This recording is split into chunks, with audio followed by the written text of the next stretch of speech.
Hello and welcome to the next Stephen King book review, which is going to be of Stephen King's first short story collection, Night Shift. Night Shift contains 20 short stories, and I'm going to talk briefly about each of them here. Some will go into more depth, some will be very short. But this will be a slightly longer video, so I'll just warn you of that in advance. The first story in this collection is called Jerusalem's Lot. If you're familiar with Stephen King, you know that Jerusalem's Lot is the full name of the town Salem's Lot. King has previously written a full-length novel called Salem's Lot, and I've done a review of that on this channel. Jerusalem's Lot is a prequel, containing lots of different letters to different people who live in and around Salem's Lot and experience strange events. And it culminates in a confrontation. But I won't say too much about it because I don't want to spoil it. What I've done with each of the short story collections is I ranked each story out of 10, then conducted a mean average for the entire book. So this story in particular I gave 7 out of 10. Graveyard Shift involved a group of people who had to work a weekend in a basement trying to get rid of all the rats. And there were rats that were as big as dogs, and it creeped me out. And I gave that story a 7 out of 10 also. The next couple I can't give you much information on because I can't remember them very well. But Night Surf I gave 7 out of 10, which came next. I Am the Doorway came next, and I gave it an 8 out of 10. These ratings I gave as soon as I finished the stories. So that much I can give you, how much I enjoyed them. But what they're about, I can't exactly give you much information on them, I'm afraid. The manga came next. I do remember the manga. It's about a machine at a laundromat that they believe to be possessed by the devil, which then gets some exercise, and it's a brilliant story. Pretty creepy as well. I gave that one an 8 out of 10. After the manga came the Boogeyman. The Boogeyman involves a man in a psychiatrist's office talking about encounters he's had with the Boogeyman that killed his children. Because no one believes that story, he is asked by the psychiatrist to make an appointment with the nurse on his way out.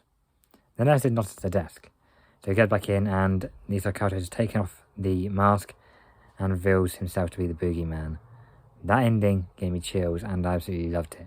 Gave it a 9 out of 10, which is, along with some of the other stories, the highest score I've given any of the stories in this collection. Next up, Grey Matter, which I gave an 8 out of 10. That's a pretty good story, I'd recommend that one. Battleground, about toy soldiers forming a life of their own, attacking. Not really my kind of thing. I gave it a 7.5 out of 10, because even if I don't think something's really my cup of tea, I will appreciate it for what it is.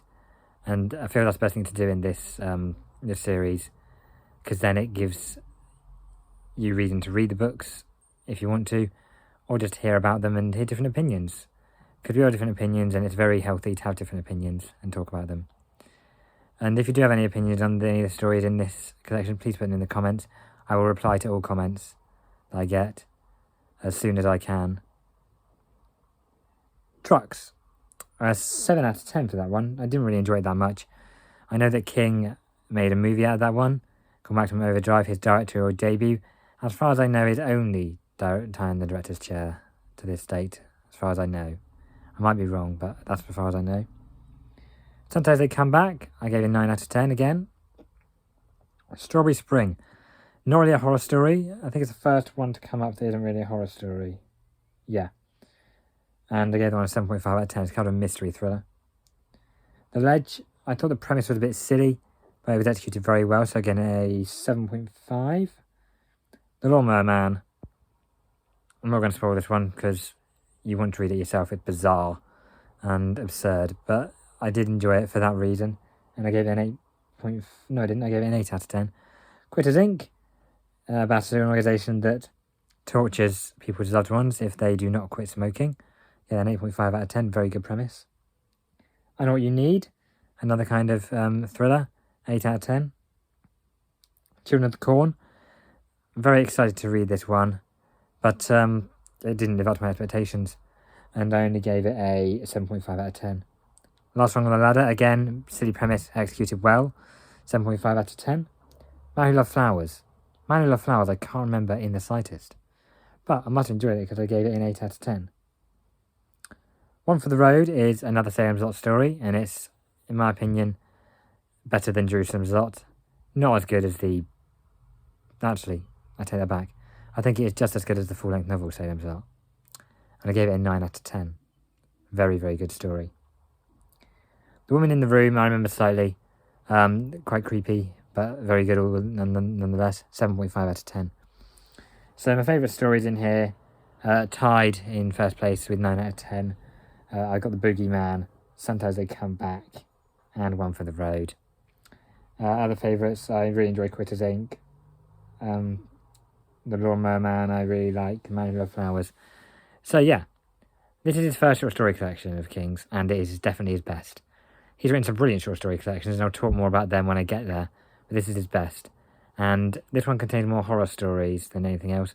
The others are horror orientated, but they kind of intersperse with other genres. This one is mostly horror. There's only a few stories that aren't horror. Strawberry Spring, The Ledge, I Know What You Need, Last One on the Ladder. I think all the rest are horrors. Man Who Loved Flowers I don't think is that scary. I think it's just a bit gruesome and gives you a bit to think about. But yeah, I really enjoyed this book, and when I added up all my scores and divided it by 20, I came out with 7.825 out of 10. When I come up with things like that, I am going to round to the nearest 0.5. So this book gets given an 8 out of 10. The next book I'll be reviewing is The Long Walk, which is Stephen King's second Batman book after Rage, which I've reviewed on the channel. Hope you enjoyed watching this video, and I will see you next time.